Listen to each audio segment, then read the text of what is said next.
this is what I like. This piano right here, this is the one. It's called the all triple piano. Now, I'm not going to go into detail and try to explain to you how they did this, but apparently it does not exist, well, in the real world, but it exists now. And it's a very interesting piano. It's got all this bite, but it's got all this these harmonics and all this other kind of stuff. You got to play it. I mean, that's the only way you're really going to know. So for me, this is my favorite piano on the piano.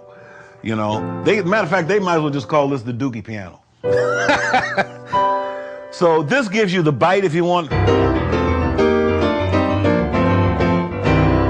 at the same time can give you, you can still play fast, mellow, and all the dynamics. But there's something about each individual note. I think what interests me about this is that when I play it, I feel like there's more depth within the tone of each note. And that's kind of what gets me. It's almost like, you know how they have a piano, you know, with 3 strings, and it kind of, depending on the tuning of the strings, it kind of gives the character of the piano a little different effect. That's kind of what this is all about. And the modeling on this piano is actually incredible. Of course, I guess you guys know by now this is not a sample, you know, that this is a model piano. And through the creative juices of Roland, they got in there and figured out what actually makes a piano work. And then put that to use and made it work. And I don't know how they did it because I'm just a piano player. All I know is the results. And that's the most important thing. So there you have it. This is my piano here. This is the Dookie piano.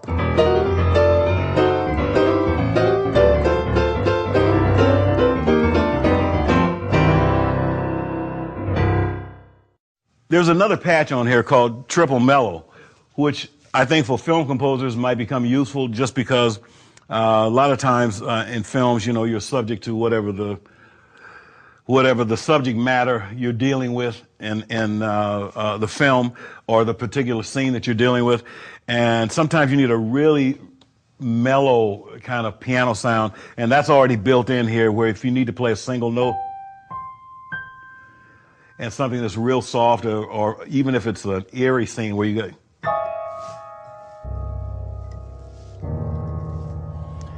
then the mellowness is already built in and you don't get a lot of the bell sound. I think sometimes that can work to a composer's advantage.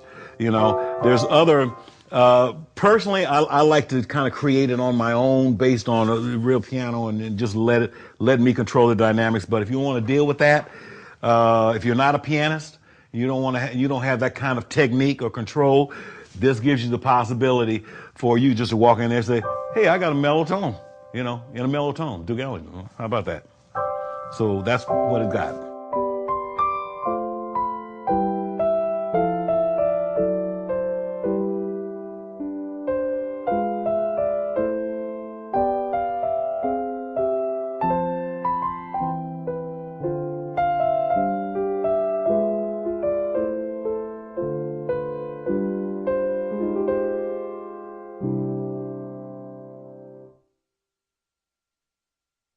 Okay, folks, actually I told a lie. My actual favorite piano on here is the next one, which is number 4. You see what I'm saying? It's called the all silver one. This is really the piano. You know, like I say, you're gonna have to go check this out yourself. That's the only way you're gonna know. But if you, this one has a lot of bite, a little more of from what I was talking about with the all triple piano, but even more. So check this out. I'll even play the same thing.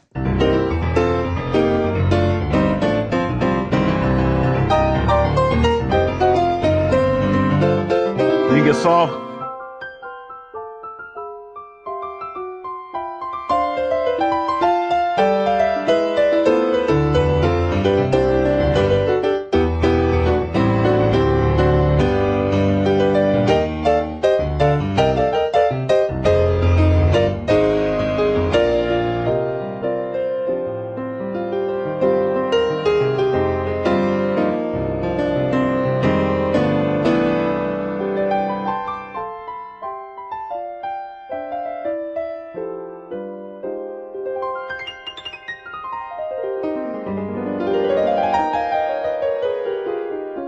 Now, I just went from gospel to a little jazz to a little, I don't know, call it whatever you want. Once again, we come back to that whole idea of flexibility. I guess I should resolve it, right? The whole idea of flexibility is what makes the piano work. And that's what you need on the road. That's what you need in the studio. And that's what makes this piano work. Roland V piano with the Dookie piano. I'm just joking.